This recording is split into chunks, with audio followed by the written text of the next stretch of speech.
Okay, hello, and welcome to a look back, not at the 25-26 FPL season with me, Anthony, on this Overpaid Over the Bar video. Today, we're going to celebrate the success of the most supported team.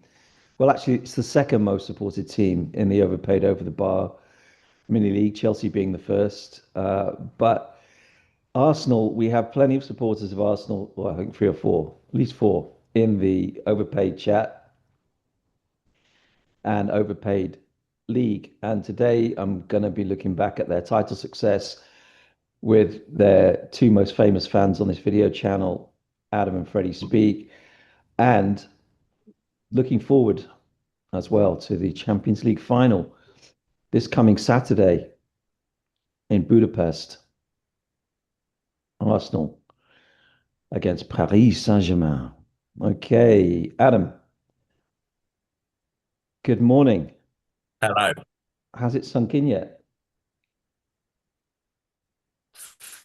Um, it's sort of just constantly sinking in and has been for a week. Obviously, at one point, weeks ago when we were thinking about all the possible ways we might or could win the league, we were worried that it could be a slight anticlimax winning it off the pitch, watching Man City drop points rather than watching Arsenal win. And there was no anticlimax. It was absolutely amazing. We went to the pub in Islington Wait. First of all, for the well, so I'm going to take you back. Sorry, I asked you the question. I'm going to interrupt you. yeah, yeah. Take us back, first of all, to the final home game, which was the game Arsenal was supposed to win 6-0, which was Burnley at home. Yep. Okay. And go from there to the. So that cool. So that well, it was a shame it was on a Monday night. That got moved quite late notice. Supposed to be a Sunday afternoon in the sunshine. With Arteta being able to do his post-match speech and all that, but moved to Monday night. Nevertheless, still the final home game. So uh, and it was still all on the line at that point. We obviously had to win that game to make sure it was still in our hands. So it was still a massive game. Everyone was incredibly nervous, um, particularly after the West Ham drama and everything that unfolded in that game, because we clearly, wherever a team is with respect to the league table, you can't always assume there are any sure bets. And yes, everyone did think that we were going to smash them 5-0, 6-0, because again, at that point, it was still possible to go down to goal difference. So that was our kind of one opportunity to extend the gap from a goal difference perspective. And obviously that 1-0 meant that we couldn't, I think, at that point then win on goal difference because we That's hadn't correct. we hadn't made a big enough margin. Um, so, again, 3 points, that's all that mattered. I would have taken 1-0 before the game. Um, so yeah, just we were very happy to get that over the line. Arteta and Odegaard did manage to do a short speech at the end, despite a lot of people obviously having to run for trains and things because it's after 10 o'clock on a Monday night. Um, but yeah, it was great to just get that out of the way and then leave it in our hands for what we thought was going to take it through to the Sunday. And we all knew as well that Crystal Palace had the Conference League firmly as their priority. Um, and good luck to them. I hope they win it. So yeah, the that game was all good, but as soon as it ended, it was like, right, what are we doing for Tuesday night? Where are we going? Because Bournemouth, we all know, 16 games unbeaten before that Man City game, longest unbeaten run in all top five European leagues. So they're absolutely flying at the moment. And yeah, people did think that it was a good chance for it happening there. I definitely thought City were just going to win it, um, but I don't know anything about football, and Me, luckily me I was too. wrong. Me too. Um, Yeah. so So yeah, the then you the turn up at go the. on. You turn up at the. Did you turn up at the? I mean, what was the? You in a pub watching the Man City game? So yeah, the we chose kind of one of the biggest and best pubs in the area to watch football. Um, and they don't take bookings and it's all standing space. So it's kind of, so you know that you've got a decent chance of getting in. I got there at about 6 for a 7:30 kickoff and it was empty. By 7:30, it was one in, one out, and people couldn't get in. Security were turning people away. It was effectively like watching standing in a gig, and and where the stage is was ended up being the big screen. So that it was that level of busy. Um, so everyone clearly, yeah, didn't want to be at home in case the good thing happened. Okay, well, congratulations on the title win. I, for one, was hoping it was going to happen all season. I did lose faith at one point. I predicted it before the season started on this video with you and Freddie, as I remember. But I can't claim it in the end because I kind of bottled it, like many people thought Arsenal would in March, whenever it was that they started to falter. Um, Freddie, you're resident in Bali, Indonesia, but you've been in England during this whole thing, right? Oh, it's a sore subject. I had a wedding to go to in Turkey, which I couldn't. Well, it sounds a bit harsh saying, but I wouldn't be able to just get out of. So when this was all transpiring, I was very aware of the fact that our last two games of the season, I was going to be away in Turkey. So I was watching the Man City game literally on a laptop on my own. I just finished a work call and then was just sitting on my own in the dark because my girlfriend was asleep in the same room, just with my headphones in on my laptop. So there was zero celebration apart from me just fist pumping the air lots of times. But yeah, it was painful. It was painful. But I'm supposed to be on another holiday, the Porthgain holiday, as you know very well. In Wales on the Sunday. Well, actually, it was supposed to be on the Saturday, but then I moved it back one day for the Champions League final. I said I'd come a day later, and now I've moved it back 2 days later, so I'm at the parade as well. So I'll be able to make up for lost time. But yeah, I missed a lot of the big moments. But you were at the Burnley game, is that right? Or No, I was at the last game I was at was the Atletico Madrid semi-final. oh, okay. I mean, that's kind of bigger, isn't it? Very much so. Yes. Okay. And how have you found it in compared to years gone by as an Arsenal fan, the mood among the fans? I, th I think there's just so much scar tissue there, right? And I don't believe that the majority of Arsenal fans actually believed that we were going to win the title after. I think everyone just gave up completely after that Man City loss. Like it was kind of like, okay, it's done now. Lost to them in the Carabao, lost to them in the league, and we were like, okay, that's just it. It's happened again. We're behind. If you'd have told anyone then we're going to win the league by 7 points, it just is not a chance. And under the biggest amounts of pressure possible since that game away at City, we've gone 7 games and we've conceded 2 goals, and that includes a two-legged Champions League semi-final. We've conceded 1 goal in the league and 1 goal away at Atletico Madrid in 7 games since then. They have not been pretty, they've not been nervy, but I kind of get furious when I see all of these Gary Neville's talking about styles of football and stuff. I remember United grinding out 1-0 results on their way to titles all throughout all of my childhood, where they would play absolutely terrible and Rooney would nick a goal at the end or something. And the idea that every team was winning 3-4 nils and in their last 5 games of the season to go get the title is just not Well, true. actually, the Liverpool title win of 29-20 was actually full of those types of games. People seem to have forgotten that now. But the year after they won the Champions League, they won the Premier League, and they won a lot of games 1-0 by just like grinding it out. They weren't playing very good football or especially attractive football.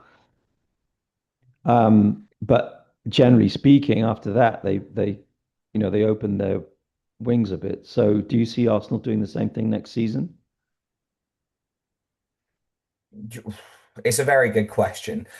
For me, I've always thought it is if we sign like a big money. we're not going to get him, but someone, a crab, oh, just saying this on a podcast is always brutal. Kvaratskhelia, I'm going to go for it. But someone like, if you had someone like him or a cheaper potential option of Barcola, although he's younger, so he might not be cheaper, um, someone that allows us to kind of have a massive attacking threat on both sides, I've always thought has been the key. I think we will not be playing the same football next season, no. Aside Arteta will of wait aside of goals. those two players mentioned, there are very few players available on that flank that could do that for Thankfully, both Arsenal. of them play for the same club. And 6 months ago, I he was basically asking to come to Arsenal from all reports. Who? Because he wasn't Kvaratskhelia? Yeah, because he wasn't getting in the team, I and didn't know that. we were the best team in the world at the time. Okay. And he wasn't getting minutes at PSG, and then suddenly the second half of the season comes round and he's banging in goals for fun and he's starting every game. So I imagine that's changed, but there was massive reports uh, early on in the season. I mean, I don't know if they need. One thing about like the criticism of Arsenal, when you watch teams play against them, teams don't even try to attack Arsenal. I remember this happening to Manchester City a few seasons ago, like 4 or 5. I don't know exactly when, but teams would turn up and just not try and attack. They just bank up. I don't think it's just that Arsenal play that way. I think teams play that way against Arsenal. Um, so I'm, I don't think it's entirely Arsenal's fault. But we talked about it, Adam, at the start of the season. You mentioned at the start of the season, the first time I'd heard anyone say it, the horseshoe Oh yeah. attacking move. How have you found it this season in terms of the football? Um, Honestly, like being in the ground for obviously the home games, it is very different to watching it on TV.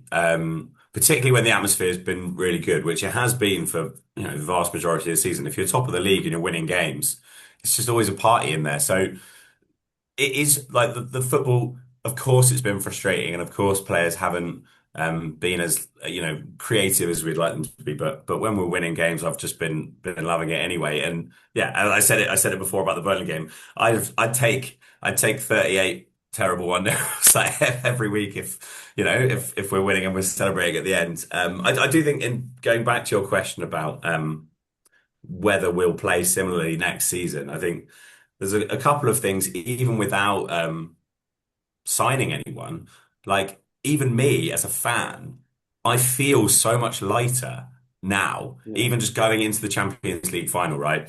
Um, my heart rate is like back to normal. Like everything's just so much more relaxed, and there's Yeah. no way that won't impact the players as well. The same 11 can go out next season and just be like, great, we're Premier League champions. Let's go play some football. And it's surely going to have an impact. And Arteta, he's not a manager that wants to always play this type of football. He's a manager that is getting what he needs to get out of the players he's got in his team. And if those players are, Gyökeres or Marino or, various different players in various different combinations due to injuries, he's got them winning a league. And Hmm. maybe Gyökeres's goals weren't always the big winners in the big games, but anyone that gets over 20 goals in all competitions cannot be ignored at this level. So yeah, I think it's super exciting going into I next mean, season. yeah, if you look at the way that the Liverpool signings completely failed to fit into their 11 this season, Gyökeres has done a fair job, and Arteta has done a good job of fitting him in. He's certainly not a very talented footballer. I'm sorry. I mean, No. by general standards, obviously he's a very talented footballer, but in terms of Yeah. Yeah. the levels at Arsenal, I don't think his talent even is coming close to other players in the team. But at least he's offering something that other players are not, whereas a lot of the other players in the team are quite similar to each other in the terms of the way that they play. So I think it's a good signing for Arsenal. Uh, but one thing I noticed at the end of the season is that certain players coming good at certain moments when other players are dropping off. So I don't know what happened Mm. to Zubimendi because at the start of the season, he seemed to be integral and really important and playing really well. And then I noticed online he was getting a lot of hate from Arsenal fans around like March, April time. And then eventually Arteta drops him and they look better. Lewis Skelly comes in and they look better. What's your take on that, Adam? It's gone. Oh, I think he's knackered. Since his first season in the Premier League, he started every game up until then. He hit the ground running. His impact was so immediate. And I honestly think he's just exhausted. But yeah, Fred's add to that. I also think it's the amount of I can't remember the stats, but I saw this fantastic deep dive into how many meters Arsenal players are running and compared it to because of the amount of minutes they've done and because we have only been outrun in two games in all competitions we've played all season. So Zubimendi basically played more games than he's ever played in his life in about the first 7 months of a season. And the amount of meters that he'd run in comparison to every single other season, it very much fed into that argument that Adam was saying. And then you factor in that he made two massive mistakes in massive games at home to United when we were 1-0 up and then we went on to lose the game. It was very much down to him, and I can't remember the other one. Um, but yeah, there was two massive mistakes. His confidence probably went, his legs were going. And then when it comes into Arsenal looking better without him, I just think Lewis Skelly was just getting it was painful watching the fan base and Arteta not trust him anymore when he literally is one of the most talented football players on the ball in that kind of space in midfield that I've seen in an Arsenal shirt in so long, probably since someone like kind of Wilshere early days, the way he can turn out and just create space. And when the games are super tight and Arsenal don't have anything, which has been a lot of the case, just having that person who can receive a ball and turn out, and then just suddenly the game's open. And Zubimendi is not that player. And I think Lewis Skelly just was the perfect man for the perfect time. And I think he will be playing a lot more next season because Arteta has finally seen that you can trust him in the centre of midfield. Yeah, I mean it's quite interesting because he hasn't played there really for Arsenal much before this, has he? He played his whole youth career in centre midfield. He came into the senior team as a centre midfielder. Arteta obviously didn't trust him in there, pushed him out to left back, is what happens with a lot of young centre midfielders. Like Nico O'Reilly's another example. Um, but yeah, it's and then he didn't trust him defensively anymore. So then he didn't want him at left back, and so it seemed like it was the perfect progression, but it's taken him a long time. Okay. Um, let's move on now to the game this Saturday, which I was speaking to your mum, my sister, and she was like, "Oh, what time is that?" I'm said, "I'm sure it's 8 o'clock. It's always 8 o'clock. Saturday, the Champions League final. It's at 5 o'clock on Yeah. Saturday." I was like, "Oh," and she said, "Oh, I can't watch that. I can't watch it at that time." Is that because of the policing of it? I suppose it is, right? UEFA have made some mess ups in Uh, terms of recent years. yeah, I was looking at this. They actually announced the 5 p.m. time back at the start of the season, I Yeah. think. So it's always been five. I also didn't realize.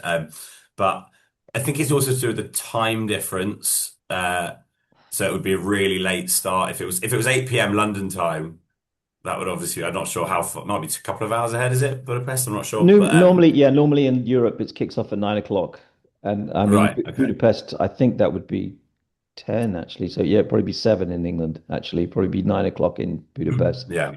Um Um, yeah, but I think it's because of there's been a few mess ups in previous years to do with policing of the right. actual event, and I think they figure at 5 o'clock they got daylight and fewer people will be drunk, and I think that's basically Yeah, good luck. yeah. Good luck with that, yeah. Yeah. And obviously Hungary's a place where you can't. Well, we don't want to say anything about Hungary online, otherwise I might have somebody like come for me. But yeah, the I What? mean, from my point of view, it's 5 p.m. is great. Saturday, 5 o'clock. Fred's is joining us in the pub in Islington. So again, I mean, walking through Islington on Sunday before the Palace game, it was an Arsenal festival across the whole borough. Just thousands of Arsenal shirts, people with drums in the street, like singing, just high-fiving, hugging. It was like just all good vibes. Obviously, we're going through like a mini heat wave at the moment in the UK as well, so it's just been sort of everything's come together at this perfect time for a big party. So yeah, I mean, again, it'll It, be a similar thing on it, Saturday. but in terms of morale, like the pressure's off now. Arsenal can lose this Completely. final, and the fans are not going to care. Well, they obviously they're going to care, but Oh, they're not going to like. It's not going to be a disaster. it would be purely icing on the cake, yeah. So does that make them more favourites, or is it just less so?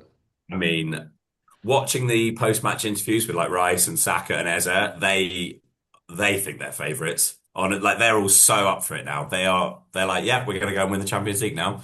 So if in the same way that Rice, this image that's now gonna live forever, Rice saying it's not done after the Man City game, the mentality that he and those players have is just yeah, well beyond every fan that gave up on that day. So I think based on him and everyone's reactions after the game, yeah, going into it with no fear, on the high of their lives, yeah, I think PSG won't. They certainly won't assume it's assume it's theirs for the taking. I mean, I have to say, usually people would be backing Arsenal, the neutrals, because they haven't won it. I mean, at all, the European Cup or the Champions League. So it would be interesting to get a new winner of the tournament. Where I live, there are three Portuguese players in the in the PSG team, and no one wants Arsenal to win except a couple of my English colleagues. So I don't think, generally speaking, either there's that many people want Arsenal to win because of PSG's style of football. Freddie, do Arsenal have a chance in this game? And if so, how?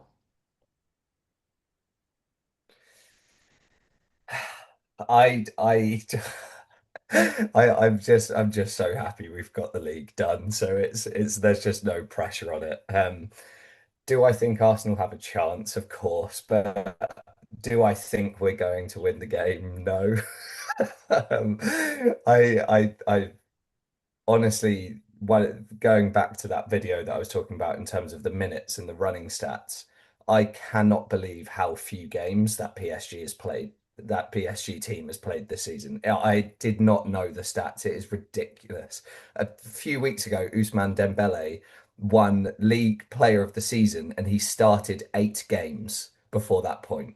So they're just basically one, how he's won the player of the season is the most ridiculous thing ever. But moving on from that, it's basically when people talk about United getting to where they are, they're only playing one game a week whilst everyone else is playing in Europa and traveling all around the place.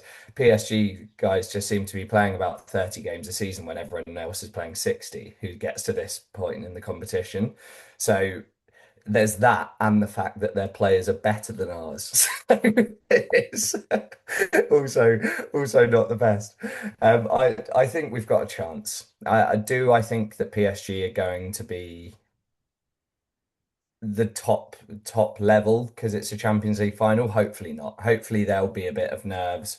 Hopefully they don't play like they did against Inter Milan in the final last year and we get an early goal. That's the way I see us winning. Is I don't think Arteta's going to go out there and defend deep.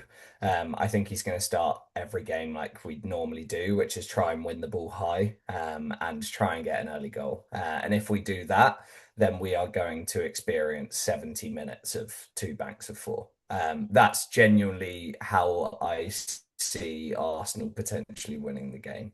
Early goal, defend. Who do I you reckon mean, starts up for? mhm.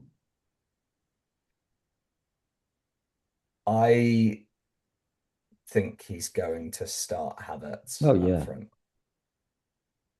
without a Yeah, fair. doubt, without a doubt.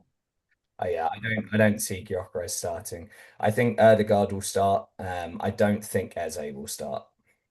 I think we will play the old reliables of Trossard, Ødegaard, Saka, Havertz.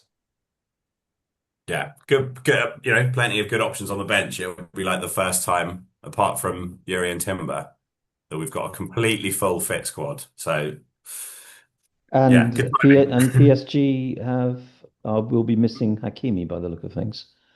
He's a huge part of their forward line actually. Makes them a little weaker on the right. However, on the left, they have Kvaratskhelia. Um, and Arsenal have been a bit dodgy on that. I mean, can I just get your take on Mosquera and Hincapié? Because I'm not convinced about either of them, I honestly. mean, Mosquera. Yeah, won't play. Mosquera was obviously bought as a squad player. I mean, we paid 13 million for him, which I think is an unbelievable Okay. signing in this Okay. day and age. As someone that, yeah, you could compare to Timber, of course, there's absolutely no contest. But I think he was supposed to actually be a backup centre back. And he's just managed to do a job to a certain level at right back. But I also think he was actually third choice right back, and then Ben White got injured. So yeah, he's done Okay. very well as a utility player on the back line. Hincapié,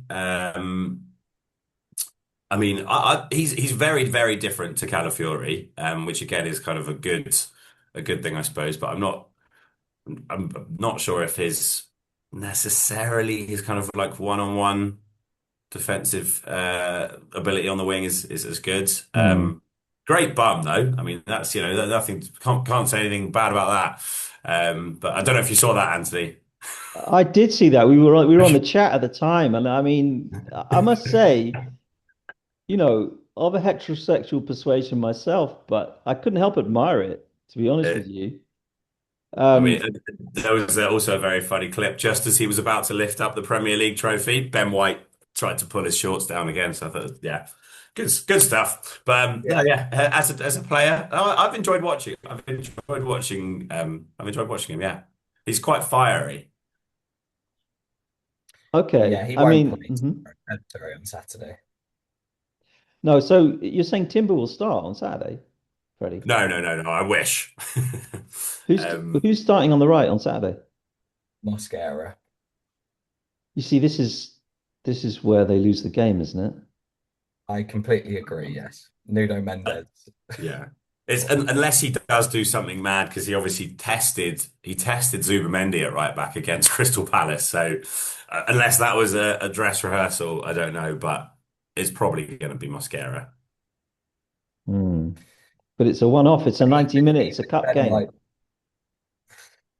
Yeah. Um, I don't know. Maybe if I guess it depends if Rice plays in the six or if Zubamendi like is it you think Fred, if you think in terms of the lineup you were saying then Rice will play six or Zubamendi will play six. I think Zubamendi will play. I don't know why. It's a coin flip between him or Lewis Skelly. I just Oh, I see. I feel like I just can't. I can imagine behind the scenes Arteta going, "I need you ready for the Champions League final," kind of thing, to keep him happy during the last few games of the season. Like, rest up. You're playing in the Champions League final. I don't know. He might just do Rice and Lewis Skelly because it's worked in the last couple of games. Um, we will And see. Rice could, yeah, and then Rice could help Mosquera a bit if Rice and Lewis Skelly both play there, right? Yeah. Yeah, we have one player in our whole squad that could do a good job at defending that left-hand side of Kvaratskhelia and Nuno Mendes, and that's Yuri Timber, and he's not fit. So it's whether it's Ben White, whether it's Mosquera, we're having a bad time Oh yeah, regardless. it's not Ben White. He was in a leg brace on Yeah, Sunday. yeah. Yeah, yeah, I bet what I'm saying is even if he was fit, I wouldn't have been confident of yeah. that at all. So.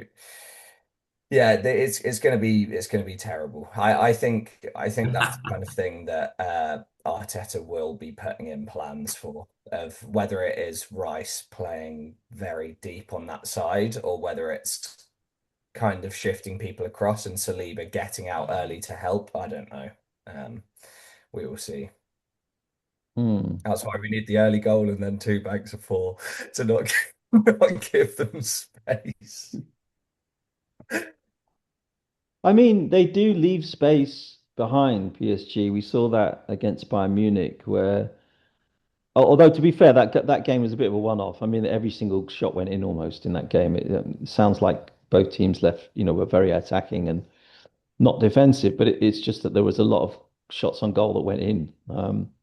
It was less so that, but even so, they will, you know, leave space on the counter. But these days, Arsenal on the counter are not such a scary beast as they were a couple of years ago, especially with Martinelli not holding down the spot on the Mm. left. Trossard is a fantastic. He's had a great end of the season, I must say. I mean, he really has played some amazing football in the last few weeks in terms of his passing, the weighting of passing, and just overall intelligent play. Um, but they're just not. I mean, Liverpool were that ideal Champions League team, where they can beat anyone on their day. But I just don't see Arsenal that way somehow. Let's see. Let's see. Yeah, Trossard. Yeah, he's a big game player. I mean, just overall, I think not even just this season. I think as a signing, it was sort of very kind of not like underwhelming, but when we signed him, we were kind of like, okay, yeah, decent player from Brighton. Hopefully comes in and is a bit of a squad player. But yeah, as you say, like he's beaten Martinelli to that left wing position, and yeah, scored so many big goals, Champions League, Premier League. Um, yeah, he's been great, and I suppose he's a lot more mature, I suppose, than some of the other players in the team. He's much older, much more experienced. So yeah, as you say, very smart player. Um, and yeah, Mhm. he's been really like getting the best out of his game. Okay, I'm going to let you guys go. I know you're busy, man. Where are you watching on Saturday? Watching together? Yeah, Fox on the Green in Angel. Oh wow, I've got a table for 18 people, which I booked before the semi-final. So yeah, well done. Okay, yeah, brilliant. it'll be Okay, good. all right. Well, enjoy that. I do hope Arsenal win, Thank you. and I hope it's a great game too. And congratulations again on winning the Premier League. What an achievement. Thank you very much. Thank you. Speak Okay. to you soon. See you guys. Well, I'll see you, Freddie, quite soon. But see you guys soon. Might do. I'll be doing World Cup videos. You might want to join one of those if you're available. Talk about England or anybody else. All right. Sounds good. Take care. See you. Bye bye. Right, see Bye ya. bye.